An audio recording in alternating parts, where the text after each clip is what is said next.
The confession you are about to hear is an actual tape recording.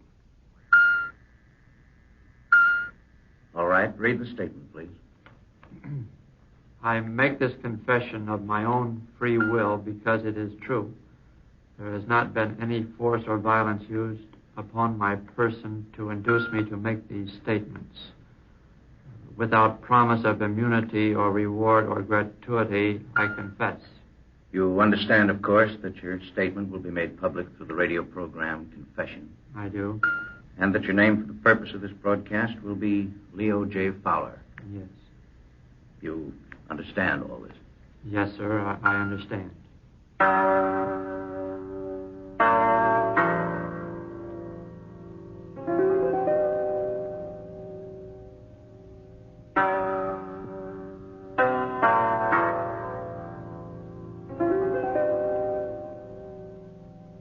You are listening to Confession. This case history of the subject referred to as Leo J. Fowler is a matter of documented record.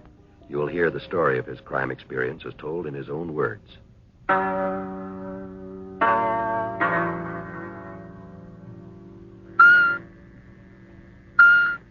All right, Leo. Go ahead, please. I don't like anything that's quiet. When it's quiet, I get restless. Nervous, like, you know. My aunt's place was too quiet. They shouldn't have sent me back there. They? Yeah, I did 2 years in reform school when I was a kid. I was 18 when I got out. Mm-hmm. My aunt was okay. She treated me okay. But the people around there figured I was one of those problem kids. Kid with a record. They were polite, but... Well, you know. Sure, I know. Go on. My aunt owned a house in Torrance. I used to hitch rides over to San Pedro around the docks, looking for guys I could talk to. Around the docks there, you can usually find guys like that.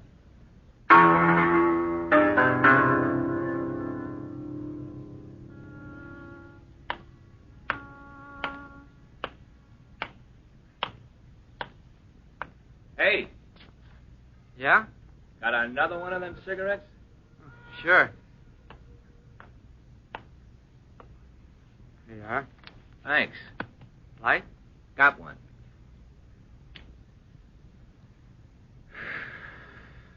I've seen you around here before.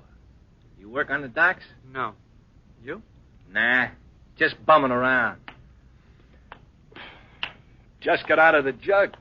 No kidding. 18 months. Got out in a year, though. Huh? What'd you do? Stick up. The guy got tough, I had to slug him. Guess I hurt him more than I wanted to. Oh, you ain't bad for that. No? What do you know about it? I put in 2 years. You? Sure. Juvenile training. Juvenile? What do you know? Juvenile training. So you've been trained, hey, kid? You, learn any good tricks? I learned how to slug a guy without hurting him too much. I can jimmy a window without denting the wood. I can cut glass with a pocket knife and some sand. Well, what do you know? Juvenile training, eh? Come on, Juvenile. I'll buy you a drink. That was how you met him? Yeah. He told me his name was Phil. He bought a couple of drinks in a bar where everybody knew him. I see. Well, then another guy, a guy named Monty, came in, and he bought some more.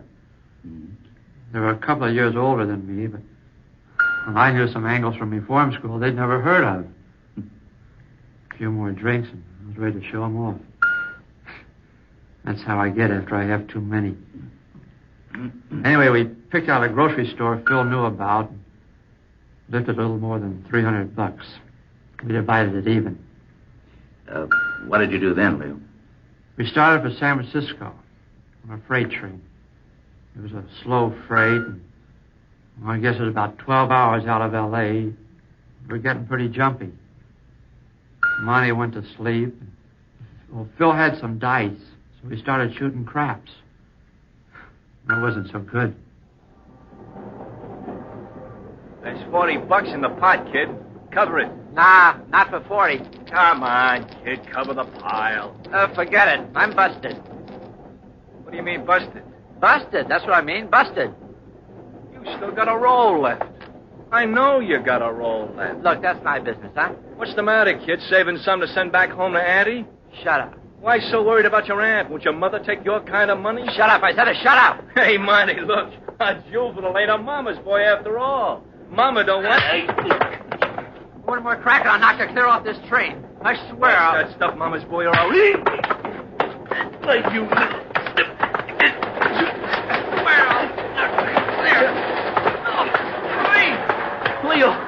Leo, quit it! Leo!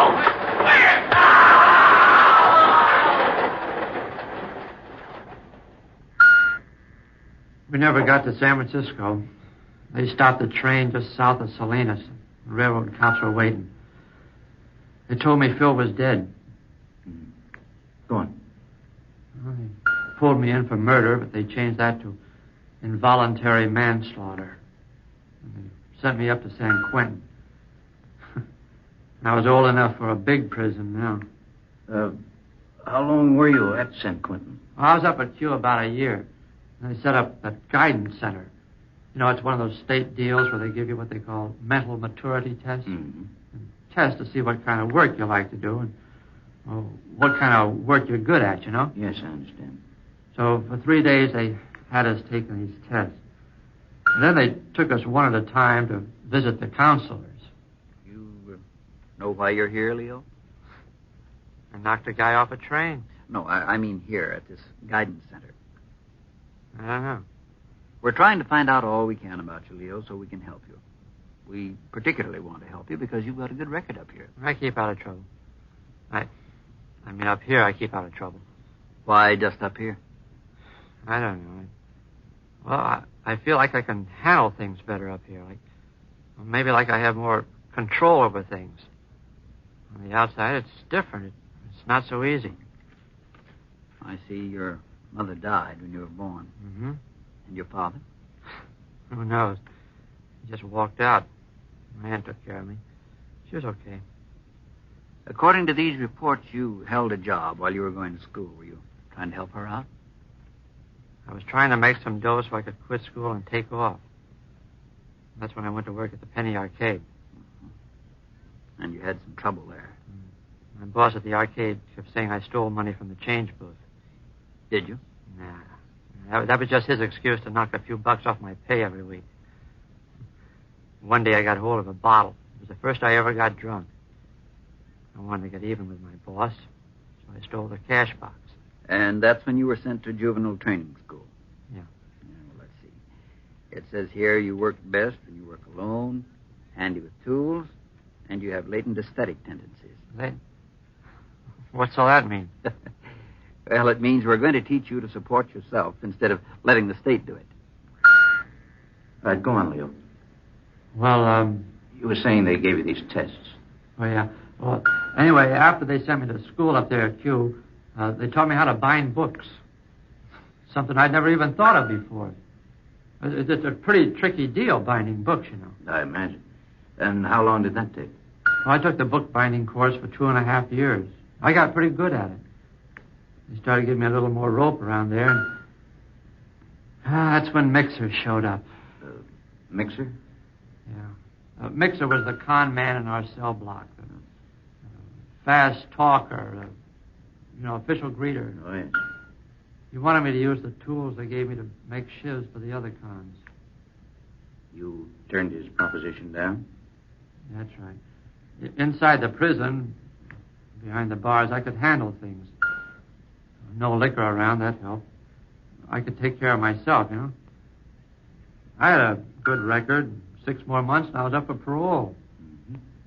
Well, it came through pretty fast. Before I knew it, I was outside again. Outside the bars. The first thing I did was to check in with my parole officer in San Francisco. A pretty nice guy named Torben. Hi, Leo. Come on in. Sorry to keep you waiting. How are you? Pretty good, Mr. Torben. Sit down. Thanks. You heard about your job, didn't you? Yeah. My aunt wrote me about it. A friend of hers or something. He was pretty impressed with those books you bound. How's he feel about ex-cons? He's willing to hire you, Leo. Just give him good work. He'll forget you ever had a record. Maybe. You forget your record, too. But just don't forget about me. Check in here regularly. Sure. And, Leo, if you get into a jam, if you need money for an emergency or anything like that, call me. Don't ever be afraid to call me. All right? Sure. Good. Now go on downtown and meet your employer. What's the matter? Nothing.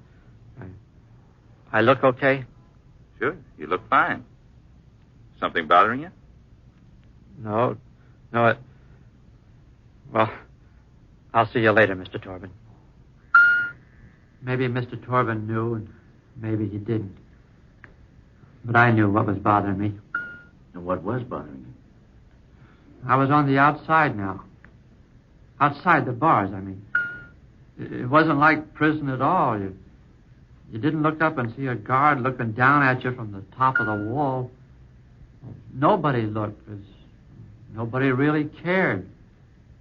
It scared me, you know? Scared you? Yeah, I kept thinking nobody cared. I couldn't shake it out of my mind. Nobody cared. That was the trouble. Nobody cared.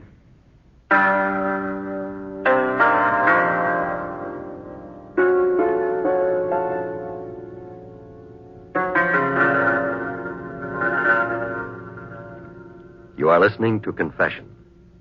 Before continuing with a documented record of the subject referred to as Leo J. Fowler, the National Broadcasting Company is honored to present Mr. Richard A. McGee, Director of Corrections, Department of Corrections, State of California. Mr. McGee.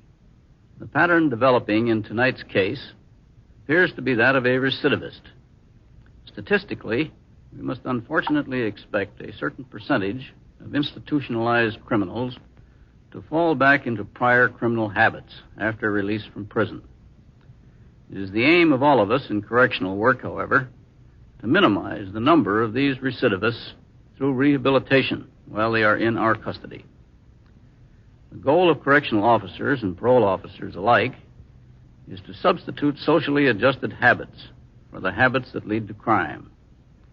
Rehabilitation of the individual is society's only permanent protection against crime. Thank you, Mr. McGee. Now to continue with Confession and the documented record of the subject referred to as Leo J. Fowler.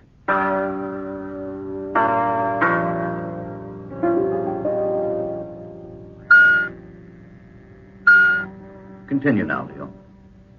I guess I was wrong, thinking nobody cared. Because Mr. Torben was pretty interested. But that's what he was getting paid for. And, well, anyway, I started working at my job the next day. Was this with a bookbinding firm? Yeah. Well, it's not exactly a firm. Just a guy who had a place near Chinatown. Mm-hmm. He did special work, rare books, first editions, that kind of stuff, you know. People with dough. And how'd you make out? Oh, I guess he liked my work okay. At least he paid me. That first paycheck looked pretty good, too. I imagine. Well, you know how it is. All of a sudden you have a few bucks in your pocket. You can't help wanting to celebrate a little. It was a hot night anyway, and the drink tasted good. Hey, fella. Me? Yeah, you. I'm looking at you, ain't I? It's pretty hard to tell. Oh, you're a wise guy, huh? You ever work in a library, wise guy? You worked in a library, all right. I said beat it. A library run by the good old state of California. And that's where I seen you. Pick some books in the library. And stir. Bartender, give me a beer.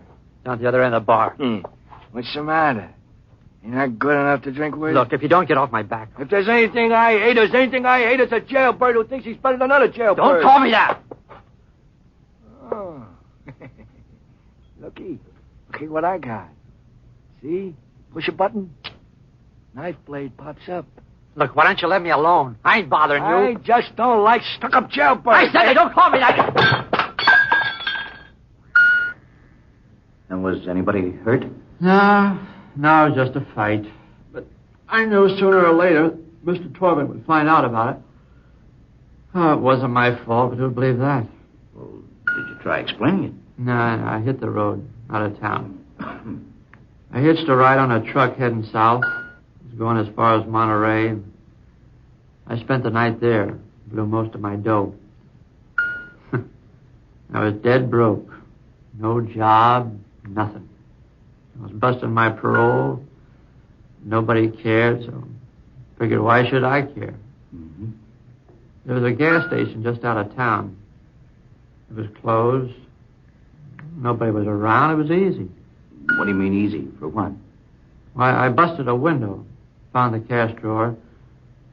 There was just a few bucks in cash in it, only about $12, and, well, a check for $58.50 made out to a Raymond Barkis. Mm-hmm. I took the $12 and the check and headed back to Monterey. I'd seen one of those open all-night diners. I thought I'd try to cash the check in there. 58 smackers, eh? It ain't hay, my boy, ain't hay. You got some identification or anything that says you're Raymond Barkis? No, you see, Driver's license, social security card, you know. I just ran out for some coffee. Left my wallet home. It's okay, though. I can cash it tomorrow. No. Always glad to oblige a customer. Just let me see if I got enough cash in the back. Be right with you, Mr. Barkis.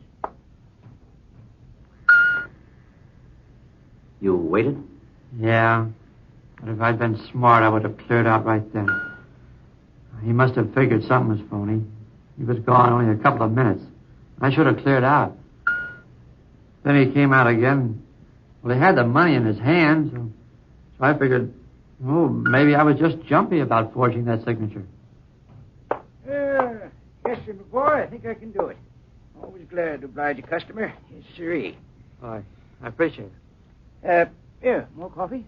No, thanks. I'm in kind of a rush. Oh, relax. Grow old rushing around. Here, have another cup. No, honest, I've got to be going. I've been so quiet tonight, it's good to see a real live human being around here. Yes, sir. Oh, let's see, I'd better count these greenbacks again for you. Yeah. There's 20, 40, 50, 55, 6, 7, 8, and the 40 cents. I took out a dime for the coffee. Okay, fine, sure. Go on, finish your coffee. No, I've got the to... way you're rushing off, I'd almost think you was worried about that check, Mr. Barkis.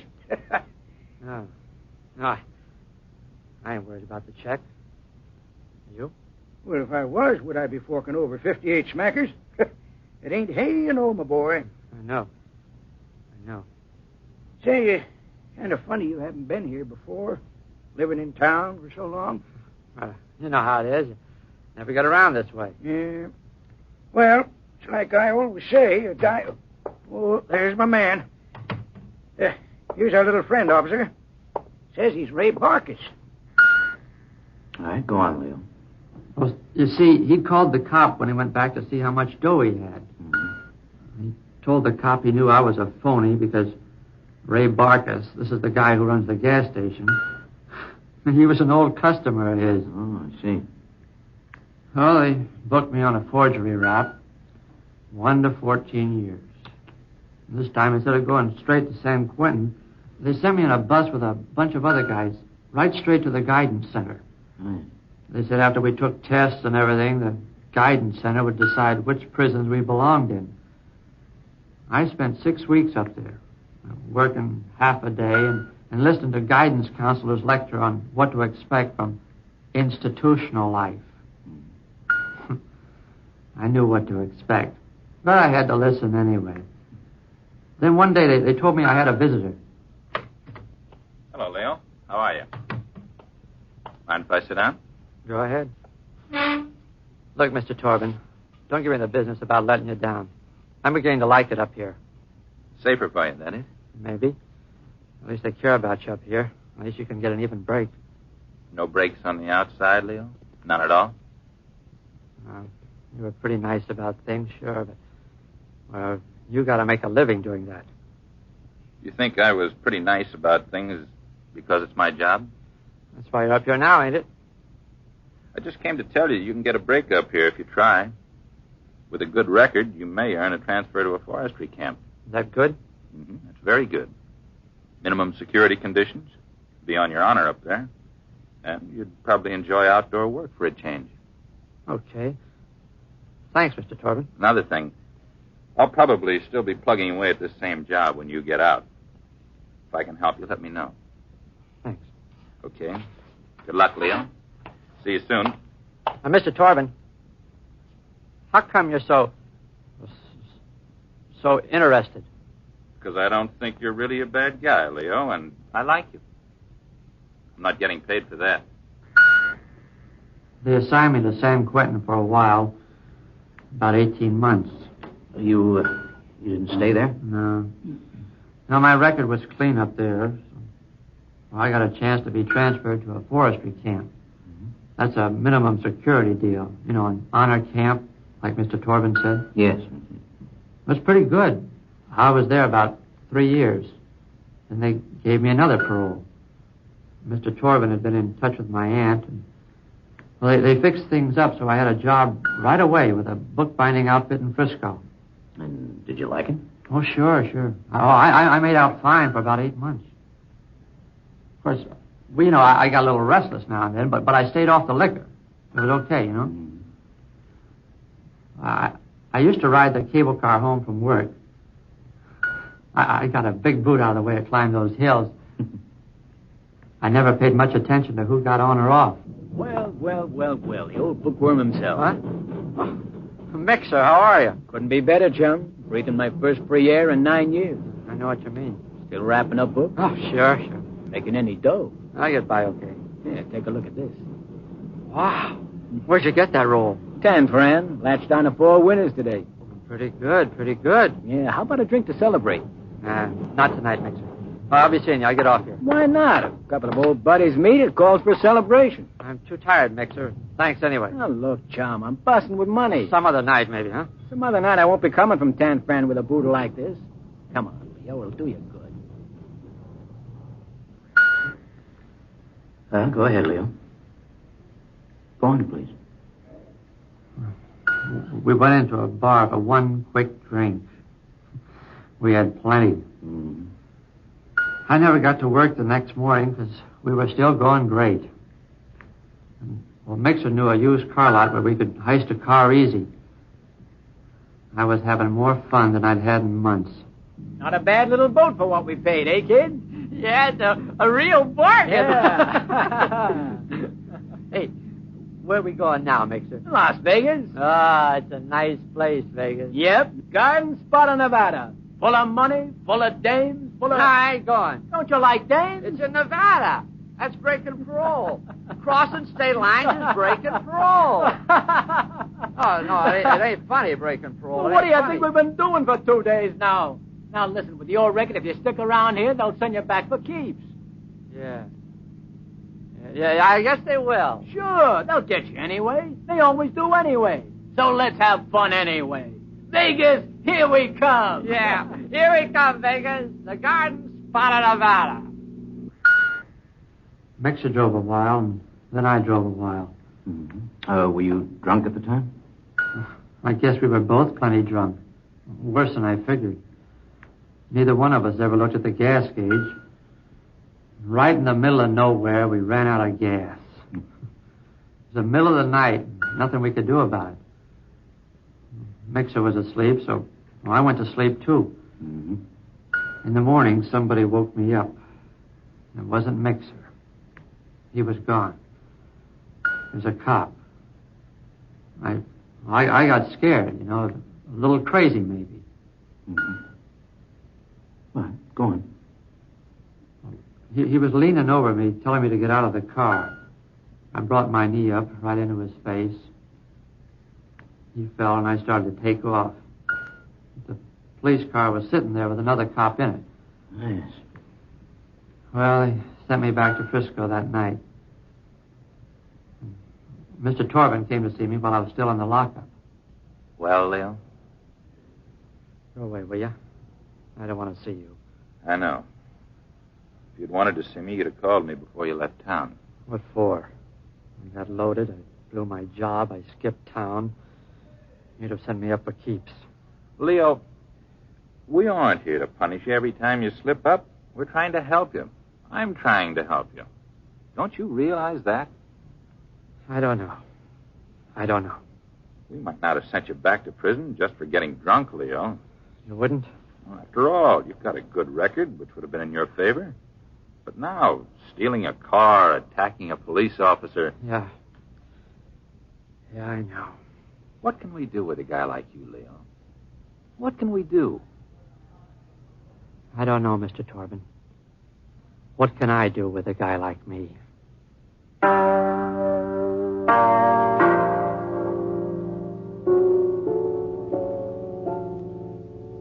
You have just heard an actual confession. This case history of the subject referred to as Leo J. Fowler is a matter of documented record. To protect the legal rights of this man, names and places were changed or deleted.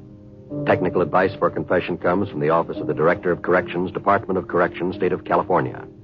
In a moment, you'll again hear Leo J. Fowler. Subject, Leo J. Fowler. Found guilty, auto theft, and 2 prior felony convictions. Sentence, 1 to 10 years. Transferred from Guidance Center to a California state prison, Folsom. Psychiatrist report, dependent personality, insecurity emphasized when authority de-emphasized. Recommendation, suggests subject be given group responsibilities. Sociologist report, subject cooperative, responds well to institutional treatment, would profit by association with Alcoholics Anonymous group. Work assigned, institutional library. Possibility for parole, undetermined. And now, Leo J. Fowler. I've told this same story to lots of people up here. Vocational counselors, parole officers, sociologists, all of them. First, they put me to work in the library, binding books. Then I became interested in the AA group. You know, Alcoholics Anonymous. We have a group meeting the same as Alcoholics Anonymous meet on the outside. Later, I was elected secretary. I've had a chance to help other fellows like their problems, too. For the first time in my life, I'm helping somebody. I'm helping these guys, just the way the counselors are helping me. I think it's going to work out okay. No kidding. I really think it will.